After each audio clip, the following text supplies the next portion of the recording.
నమస్తే, నేను మీ ఈశ్వర్. ఈ6 న్యూస్ కి స్వాగతం. వార్తల్లోని ముఖ్య అంశాలు. తెలంగాణ రైతాంగం విషయంలో ప్రధానమంత్రి నరేంద్ర మోడీ కక్షపూరితంగా వ్యవహరిస్తున్నారని తెలంగాణ ముఖ్యమంత్రి రేవంత్ రెడ్డి తీవ్ర స్థాయిలో ఆరోపించారు. రాష్ట్రానికి అవసరమైన యూరియా సరఫరాను ప్రధాని మోడీ ఉద్దేశపూర్వకంగానే అడ్డుకుంటున్నారని, ఇది తెలంగాణపై ఆయనకున్న వివక్షకు నిదర్శనం అన్నారు.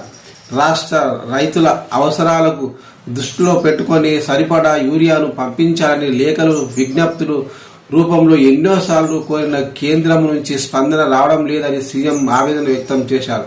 పార్లమెంట్లో తెలంగాణ రైతుల పక్షాన గొంతు విప్పిన ఎంపీ ప్రియాంక గాంధీకి సీఎం ఎక్స్ వేదికగా ధన్యవాదాలు తెలిపారు. ఈ సందర్భంగా రాష్ట్రం నుంచి కేంద్రంలో మంత్రులుగా ఉన్న కిషన్ రెడ్డి, బండి సంజయ్లపై రేవంత్ రెడ్డి విమర్శలు గుప్పించారు.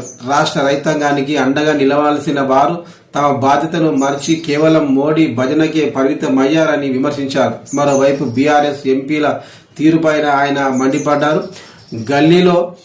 గల్లీలో లొల్లి చేసే బీఆర్ఎస్ నేతలు ఢిల్లీలో రైతుల సమస్యలపై మోడీని ప్రశ్నించడానికి ఎందుకు ముందుకు రావడం లేదు? మోడీ అంటే భయమా లేక భక్తినా అని సీఎం నిలదీశారు.